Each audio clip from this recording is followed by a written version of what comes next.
Welcome to the Sports Hangover. I'm Michael Bentar, joined alongside J-Dawg.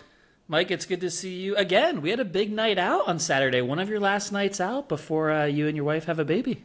Yeah, it was a rough night. Long night. A lot of drinking. It wasn't a rough night. It was a rough next day. Rough next day, yeah. Fun Saturday night. Saw some hockey, a little Korean barbecue, but it was Sunday was a waste of a day. I couldn't move, couldn't do anything. It was exhausting. Not fun. So. Well, once this baby happens, you can't have another day like that for at least 18 to 20 years. So just so you know. I don't know how we went with dads, and I don't know how those dads function the next day because I'm pretty sure we all drank about the same, and I couldn't do it. Like if I had a child, like that child's not getting taken care of today at all. You mentioned we went with the dads. I feel like the dads love to get out and away from their families too. So I feel like we might still have some days with you as we go. Hopefully none of the dads' wives are listening to the Sports Hangover, and maybe not your wife. But hopefully we still get some nights out with Mike after baby boy comes. They all had the same similar story. They're like, well, we don't know when the game's going to end. Could be 11. Could be this. Could be that. It's like, all right, yeah, that's good. You just let them know that it could be later than normal. And so it did go to overtime, so it was later than normal. It really pushed past when we thought. Those guys must have gotten back late / the next morning. I don't know. Is one of them still missing? Who knows? Could be. We don't know.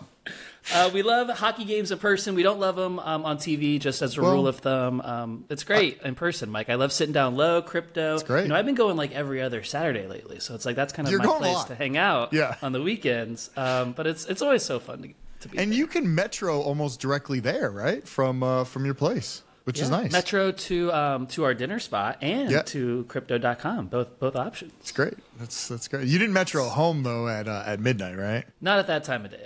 I support the metro during daylight hours. Good. I'll speak for them after. A lot of scandals going on in the sports world, and it turns out the first scandal we're going to cover, Mike, I didn't realize this until a few minutes ago. The Sports Hangover is sending a reporter to the Dodgers game tonight to figure out what is going on with Shohei. You're going over to figure this all out. You're going to talk to people, get the vibe, and see what's really going on. I'll be there spring training. Obviously, it doesn't start yet, so it's going to be pretty boring. Definitely not going to be drinking, so it's going to be tough. And also, Aaron, she was like, I've never been to a baseball game sober before, so this will be a first for her as well. So we'll see how that goes. This is preseason. Like Ohtani's going to play for like one inning or two, and then he'll leave. We're leaving. Really odd that you're going. You're going on a Monday night after we just had a big night out during spring training at Dodger Stadium, where they still charge $18 beers. So tough combo. But good luck. We're not drinking tonight. But yeah, we got to get into the scandal. So I will research first of all, while we're there. Yeah, you have a ton of research I know you're going to share with us. One thing I want to say at the top here is Mike saw it coming. Sports Adamas, we're known for our sports predictions. We're known for a great podcast name and great sports predictions. Those are two things we're actually known for. That's good. And, I'll take that. Yeah, and that's great. It turns out that you predicted a huge scandal involving gambling in sports, and it turns out maybe the biggest star in all of sports, the guy who worldwide might be number one, Mike, he's the one now caught up in this betting scandal. And I will say, Nostradamus, when he predicts his predictions, not like the Sportstradamus, it's always a little vague. And that's okay because you got to cast a wide net and things do happen. So if you ever read his writing, it is ultra vague. So at least we had it like it's a sport and something with gambling. So it's pretty accurate. But this is big. And I think a lot more is about to happen. I don't think this is the end of gambling issues in any of the leagues because we're kind of seeing it trickle down a little bit.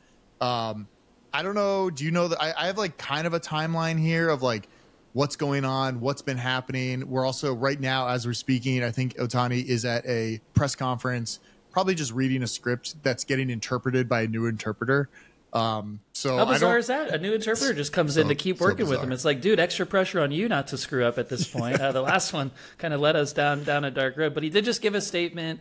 He read from the paper, like you said, took no questions, very lawyer speak. I'm sure his lawyers even wrote it for him, so nothing crazy there. What we do know is it really happened quickly last week. It was like last Wednesday or Thursday. All of a sudden, the story drops. The Dodgers were in Korea. They were playing real games last week. How ridiculous is it that you're going to spring training tonight? They're 1-1 in the regular season. They come back to do more spring training before the season starts. Those counted in Korea. The two in Korea counted. The two in Dodger Stadium tonight and tomorrow don't. And then on Thursday, they count again. So baseball, you're doing great. Great job. Great job to confuse everybody. So the story broke, and by the way, during those games in Korea, Ohtani and his interpreter are having their usual Great long time. mid-game conversations. They're laughing it up. They're slapping each other.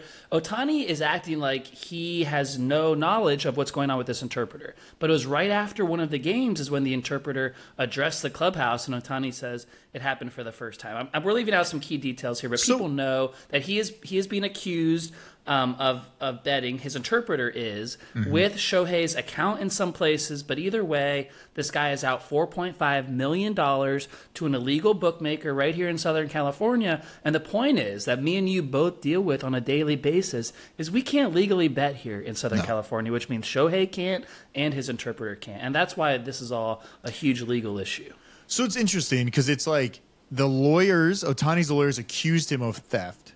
But then there was also like the story that Ohtani helped pay off the interpreter's debt. But then it was like, oh no, the second story is Ohtani had no knowledge of this at all. And I think that was after. Right. So why are there two stories? That's a great first place to start. And it's both the from first like version, a lawyer and Ohtani. It's very fishy. I will also say with gambling and bookies, listen, I know the guy's rich. I don't understand. If Ohtani's involved, this man is the most competitive man in the world that's just gambling on random sports with his guy, because that, and I will say, it almost makes me love him more that he's so competitive that he has to actually gamble. This man has signed the biggest contract in the world and is still gambling, if this is true. But also, I don't know who's floating $4 million unless you, like, I don't know how you lose $4 million unless somebody's covering that money, right? Like, I know maybe your bookie will like cover you until you hit a certain number, but it's interesting that, like, what? You have $4 million of debt that just randomly popped up. Seems a little fishy. The interpreter is not on Shohei's $700 million contract. The interpreter makes much, much less, possibly $100,000 to $200,000 a year. He doesn't have many expenses traveling around. I'm sure Shohei buys him cool stuff. The guy isn't hurting for money. But you're right. At the same time, why is a guy making that salary able to be in a $4.5 million hole? Mike, you don't make that much money in a salary, and I don't think a sports bookie would allow you to be in a $4.5 million hole. There would be red flags that come up before that point, except either Shohei is floating it or Shohei is the close liaison of this guy, and they know that Shohei will help him out and be a part of it. But I just want to cover the two different stories. So on Tuesday, apparently the interpreter, he sat down for 90 minutes for an ESPN interview with Jeff Passan, one of ESPN's top reporters.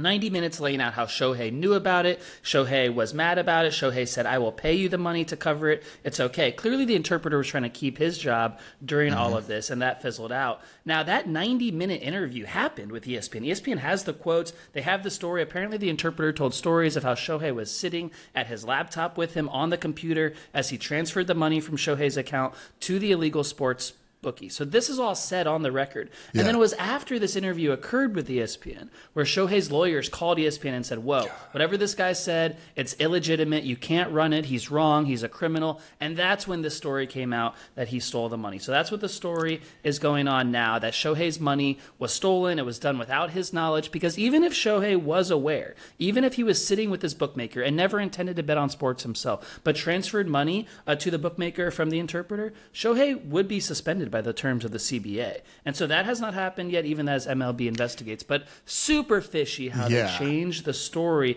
and they made this guy's first 90-minute interview now illegitimate.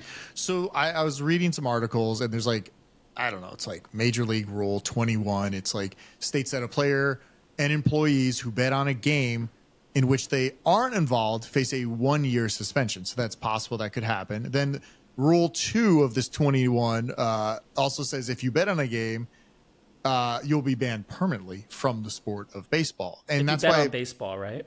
If you bet on baseball, but they're allowed, MLB players and personnel are allowed to bet on sports, provided that those bets are placed legally, which there's no legal gambling here in California. Which is a whole other story, right? Because in like 40 states, when you're watching these games, when you're watching ESPN Bet and all these things, you're bombarded with the gambling messages. Yet right here in LA, we can't legally bet. It's also backwards right now. It is. And can I say that I feel like if you're a professional player, an MLB, NHL, NBA, NFL, I feel like you should not be able to gamble, because I have a feeling if you're Ohtani or LeBron James or somebody, LeBron could just hit up anybody in any sport and be like, hey, what's going on tonight? How you guys feeling? Like, what's the vibe of the game? More inside info than anybody. I can't get that. I can't just hit up LeBron on a Friday night and be like, how you feeling tonight? You going to play out the whole game? You sitting out? You're going to announce it before? What's going on?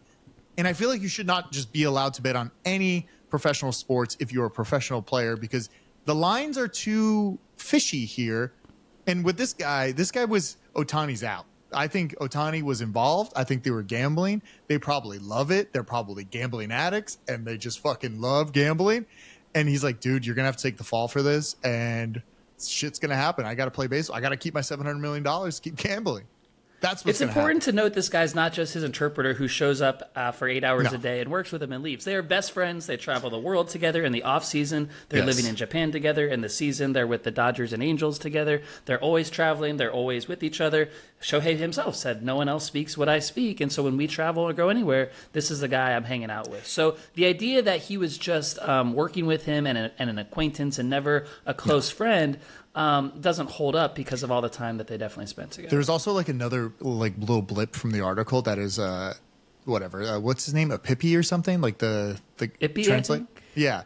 He said he attended UC Riverside, and a spokesperson said this man never attended UC Riverside. He was never there. So I saw that. He's lying a lot. Like there's a lot of lies flying around, and I don't know what the thought process is. Maybe they didn't think it was going to be that big of a deal. Maybe they didn't know, like, what isn't like the FBI getting involved in shit right now? Like a lot of stuff's going on. Because this bookmaker, Mike, is if there's 4.5 million out for Ohtani and Ippy, he's got millions and millions spread out, and the government clearly doesn't want to deal with that. We can debate whether the government should be dealing with more important things. Probably. Because if this guy's in Nevada, if he's across the state line, there's no problem with what he's doing. But because he's living here in LA, we got private investigators and the whole government working on it. The government likes to do a lot of stuff, like banning TikTok. Like that's something they probably shouldn't do either, but whatever. That's a different story. I had this boiled down to just a few different theories on what actually happened give it to here. me. And it's kind of like Kate Middleton, which we're going to talk about. I know people are obviously downloaded this to get more Kate Middleton. Yes, I have some because things have come out. We have more to say. We're not completely wrong. We'll get to that, so stick around. The Ohtani scenario comes down to three things. Three possible things happened here. Number one, it's what he's now saying. It's version 2 of the story where Ippy completely stole the money. Shohei never had any idea. He was completely burned by a guy who he thought was his friend, his best friend, his main acquaintance, everything like that. That's a possibility. Even if we don't believe it, it is a possibility. Number two, something maybe a little more likely, is the first version of the story, which is Shohei was not gambling. Shohei didn't want to be a part of this man's gambling, but his best friend, the guy who he travels the world with and trusts more than anyone, trusts him with his own words, his own language, has been now in a gambling hole of $4 million. Ohtani has $700 million. Very easy to pay him off. It's like me giving you $20, right? It's like that's the equivalent. And so it's very easy if Shohei wanted to save his friend. That's a version of this that I think is very likely. If that comes out to be true by MLB investigators, Shohei should be suspended a year based on what you said, MLB Rule 21, which I'm glad you quoted. I got a lot of, pulled up a lot of stats. And then the third version, just to sum that up, is Shohei is a compulsive gambler. He is wildly betting on all sports, all the sports you can think of, including March Madness. He was seen at a March Madness game like 3 years ago. It looked like he was sweating a parlay, as some people have commented on. Maybe he's a huge soccer fan and he's betting on all these Japanese soccer matches. And so if he is betting, that's the Pete Rose situation where he should be banned for baseball, blacklisted, which is so wild, Mike, because this is the Babe Ruth of our generation, the best hitter and the best pitcher. He does it all. No one's done that since Babe Ruth was on this planet at the level he does, and we might be losing him to something as big of a scandal as we've ever seen in sports, if that's what comes out. I mean, I imagine this is going to be investigated pretty quickly, so I imagine we get some sort of like determination of what happened in the next like few weeks, but it's kind of crazy. Like there's some crazy thing out there that I don't know. I guess it's like, what's the most obvious thing? They both were in on it. His interpreter's trying to cover it up, and that's kind of the end of the story. And if they can't find a track back to Ohtani, which they already kind of do with all the money being transferred, I think he might be out. And it's kind of crazy, but he might. He's playing tonight, right? I'm going to go see him at least play once. You're going to go see him. You tell me. Is he playing tonight? Yes, he's going to be hopefully there. He plays once, and then we'll see from there. But yeah, it's just I don't know. It's so crazy. It's wild. So a few other things. Pete Rose, like I said, he was banned for doing this. He was a great hitter in his own time.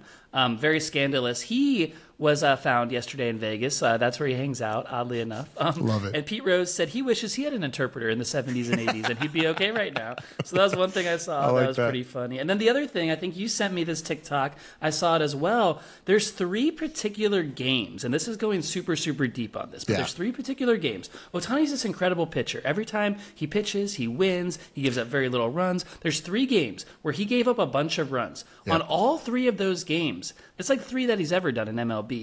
There was bets placed in his hometown of Japan with this bookmaker for $500,000 or more for each of those 3 games. One of those games was on July 22nd when we were in Vegas. I have a picture right back here somewhere of all of us in Vegas at that steakhouse. The Dodgers the Angels and Braves played that night. I bet against my team, knowing it was against Ohtani because Ohtani pitches so well. And for some reason, the Braves exploded and scored all these runs. And so it's very fresh in my mind because I lost my bet. I was like, what's going on? And either Ohtani threw the game. Is that possible? That's like the Pete Rose scenario where we have to ban him for life if he's really doing that. The other scenario is, what if Ippy knew he was sick? What if Ippy knew his shoulder hurt? And that goes to your point of inside info.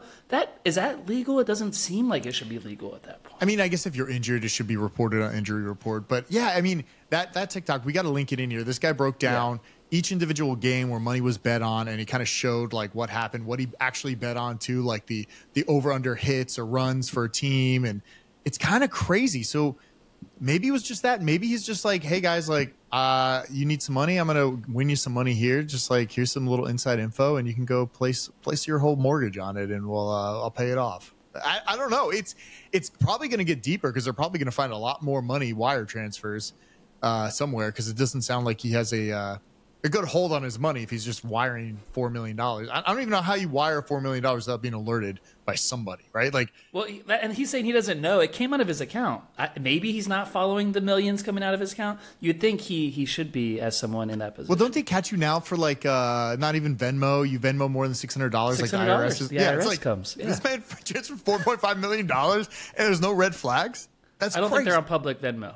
Maybe set to private. Yeah, you got to set to private. Yeah. Or Zelle. So you're going to go find out what the vibe is at Dodger Stadium. Are they booing Ohtani? Are they still supporting him? You're going to let us know next week on the show, so that'll be good. I love a good gambler, yeah.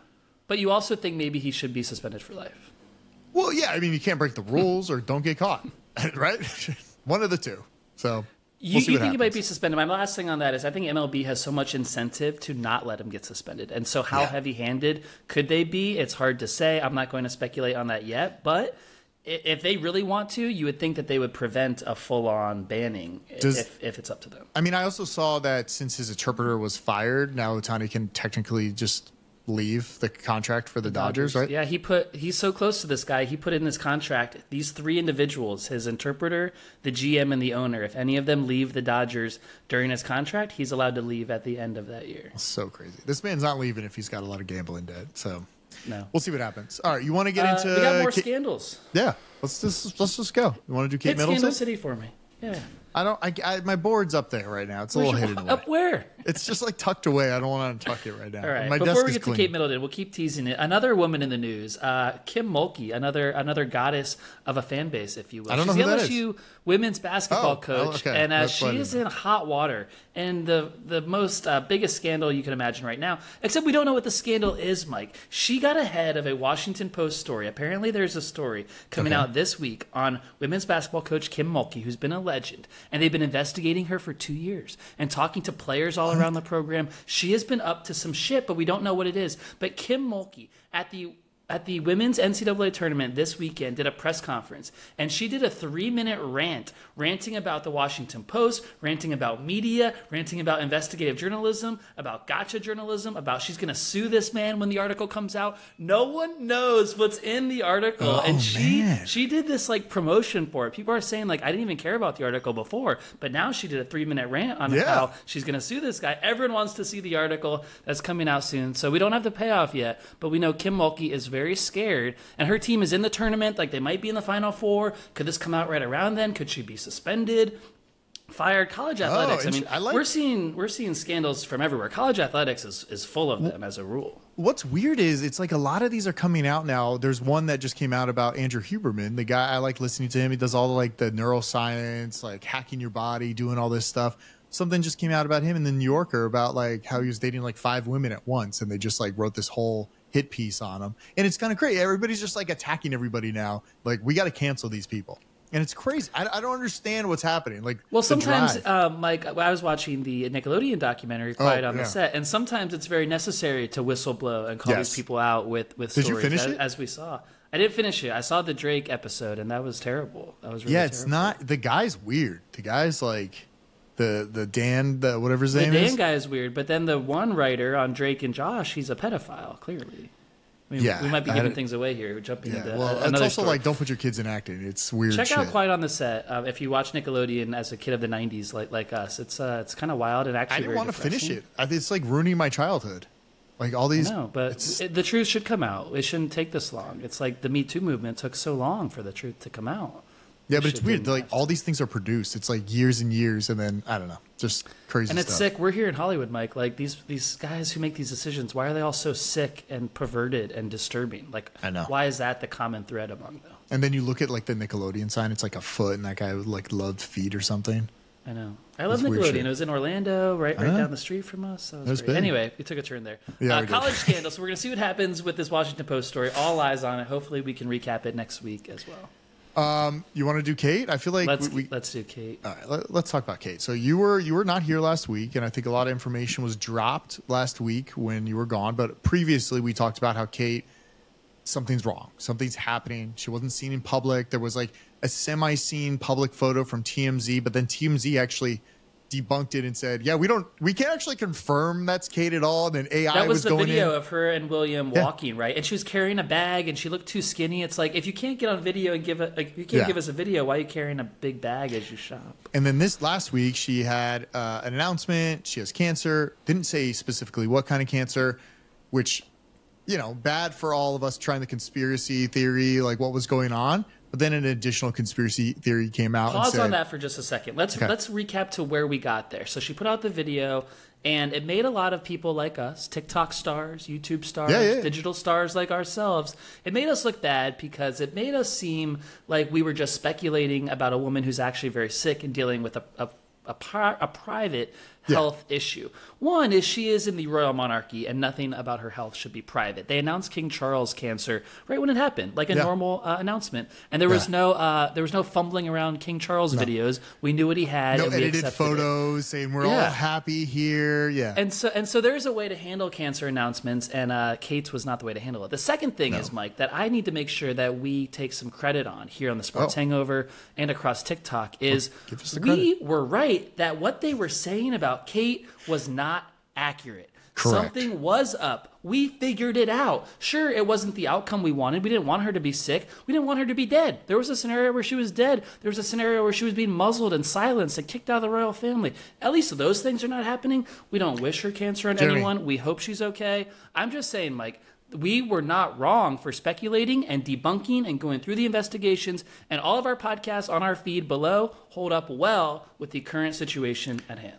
I will say Sports Hangover was ahead of it by a few days before the internet sleuths all came out. But I will say I think the surge of internet conspiracies helped push the monarchy and the royals to push something out because they got the pressure from the public and like, where is Kate? It was like on the news all of a sudden by the end of the week. It's like CNN is like, Kate Middleton is missing. Where is she? So then finally we got something. But the something we got, now there's a lot of stuff. I feel like I should link some TikTok videos here.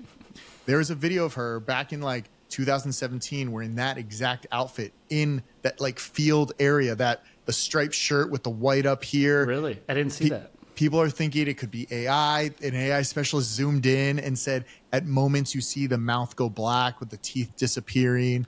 Listen, I thought of AI right away with that crushed background. The bench seemed like perfectly too good to be true. I don't know about the Kate aspect of AI. I know there are fakes like that. I know, Mike, if someone wanted to take me or you and our physical likeness and our voices and put us on a bench in England, they could probably do a really good job with it with AI. They got like 14 so years possible. of us talking. So yeah, exactly. Yeah, different heads of hair, but we're all there. So that's true. Her hair didn't change yet. Where are you at on if this is actually AI? Are you like over 50% that that's not actually her on the bench? I'm like 50-50. I think the people that came out and were pointing out certain things that were weird in the outfit. Why would she reuse an outfit from years ago that's there? Like, was she imposed there? Did she do an interview on that bench previously that they could superimpose her mouth into?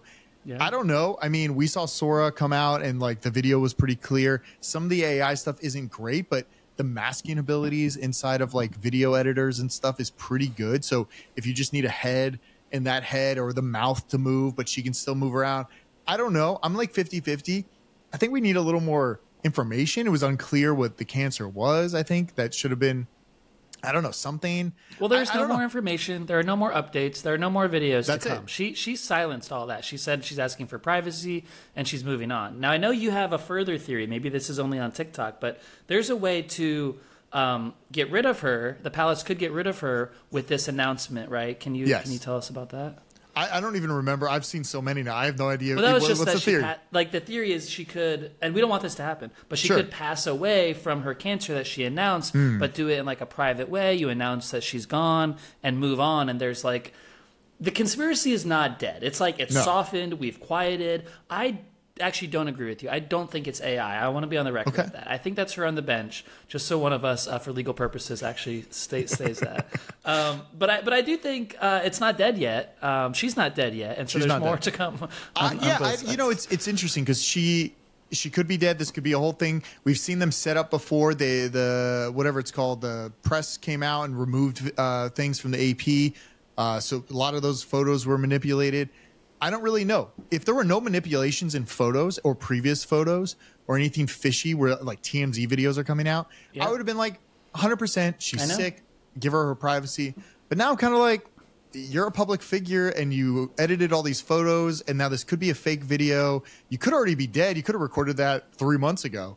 And it could have just been something they're like, hey, we got to release it now and we'll kind of plan this a little later. So we'll see. I'm going to follow the updates. I mean, the internet... My feed is weirdly switched to I have no more Kate Middleton stuff, so I'm gonna have to try to get back. Are you Ohtani now? Sure. A lot of Ohtani stuff, yeah. That's why I'm like reading Rule 21. Scandal to scandal. TikTok and the Sports Hangover. Stay on that. You're right. So we'll see what happens next. I don't know who all those people were and all those things they put out. That video walking was not her. No. The bloated in the car didn't look like her. That was the family picture was her from Vanity Fair. So like, I still wonder where she's been. It didn't look like she's been like laid up in bed this whole time. But who are we to say? We'll find out. I got one more scandal for you if you want to do it real quick. I do. I hope it's a scandal I want to talk about. Yeah. This is so I read this article last week, and supposedly there are brokers that are giving out tee times in LA for like some of these parks, and there's like an app, and you like hit up these guys to get a tee time.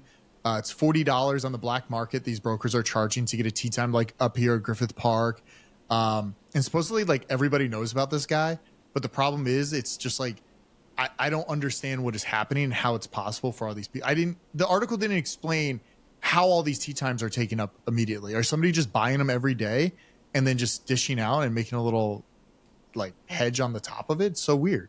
So the backstory is LA is very elitist, and there are very few public golf courses, the drivable, that you can get to on like a Saturday morning of all times. I'm sure on Wednesday afternoons, tee times are available. But this scandal is about LA City public golf, kind of everything within drivable, an hour, hour and a half Griffith of LA. Park, stuff like that. Think about weekend tee times, specifically weekend mornings. They all come online at a certain time, like maybe 7 days out, 8 days out, whatever it is. It's like concert tickets, they all become available at a certain time. So these brokers that you read about in the LA Times, they have AI, they have computer technology that when the moment these come out, say it's 8 days out at 12:01 a.m., their computers buy up all of the tee times. So a normal person like me who does not own a car in LA, who might be able to Uber within an hour anywhere to any public course around LA, can't actually buy weekend golf tee times because they are bought by these brokers. I don't know how to get in touch with a broker even if I wanted one of their tee times. So they're not advertising their broker enough around LA because I buy tee times from them. I found the article kind of broke it down. You have to download this like certain app, and you'll be able to like message him, and then you can just get the tee time for $40. This is sketchier than Ohtani's translator. I know. This is all happening in LA. LA is a fucking mess. We just got wild shit going on. But I don't think the city's doing anything about it. That's the crazy part. It's just like, it's well known Like, that's what the article kept saying. It's like, this guy is well known, and you know to hit him up if you need a time. Well, I didn't know, and I do play golf, and I have a legacy of being around golf. I did know that it's very hard to play golf in LA on weekend mornings, and at first I was always like, why is this happening? And then a few months ago I found out about this scandal. I'm glad we're bringing it to light, and hopefully the city does something about it. That's all I got. We can talk about all the moves in NFL next week if you want. I feel we'll like save some those. more I moves. just have a timely one. One more scandal as we're on it. Aaron Rodgers might be named RFK Jr.'s vice president this week. What do you mean it's fake? He interviewed him. And we now know that RFK interviewed 4 people. Jesse the Body Ventura was 1. Mike Rowe from Dirty Jobs was 2. Aaron Rodgers, a quarterback of the Jets, was 3. And this woman we've never heard of was 4. What do you mean no? This is the story. I didn't actually think the Aaron Rodgers thing was real. There's no way Aaron Rodgers is going to be vice president and real. play football this year. Don't you think it goes to the theory, this has been a whole conspiracy theory pod, we might as well keep it going. Doesn't it go to the theory that Rodgers never actually wanted to play for the Jets, and his little run out of the tunnel with the American flag was what he signed up for last year? The ACL was always going to happen on the first drop back, and now vice president was always going to happen the second season. It would thread that a little more clearly. I think it would just, if he is playing this year, which it seems like he is, it would be really hard to go on tour and with RFK and go... I think he's just going to get that girl. I saw that girl, too. I have no idea who it is. That lady. Her last name's Shanahan, but unrelated to Kyle Shanahan. Yes, unrelated, yeah. Jesse the Body Ventura is still, like, doing stuff? He's still out there? Yeah. You laughed at that one. That was real. Yeah, wow, Mike Rowe, Dirty Jobs, go clean up DC. I get the message Rowe, I can in see there. that. It's, you know what it is? It's, like, very publicly spoken people anti-vaccine, which is sad, but that's all their threads between all of them. That's his thing, yeah. Yeah. Well, I'm Cheryl Hines. I support Cheryl Hines. Is all I do too. Yeah, we like RFK. Yeah, all right, that's all I got. Mike, so let's do a little tease here. We got NFL stories coming up next week. We got a backlog because I was in New York. We do have a week. backlog. I'm going to do some NBA news. Going to catch people up on what's going on in the NBA. We'll talk some March Madness, and stay tuned next week for a Bronny James update. We got another Bronny James. People really hating on our ball knowledge out there. They're not. They don't think we know ball, but obviously you keep updating. So. I listen to them, and I've been watching NBA like one game a night, Western Conference. I can't watch the East, so that's a teaser ball. for... You know ball. Yeah, okay? one game a week. Yeah, of course. That's all you got in you. All right, good show. Check out thesportshangover.com. Follow us on TikTok, The Sports Hangover. Like, comment. We're also on YouTube. Subscribe to us. Go through a subscribe out there. You don't even have to watch it. Just subscribe. That's all we want. Subscribers, okay? All right, good show. See you.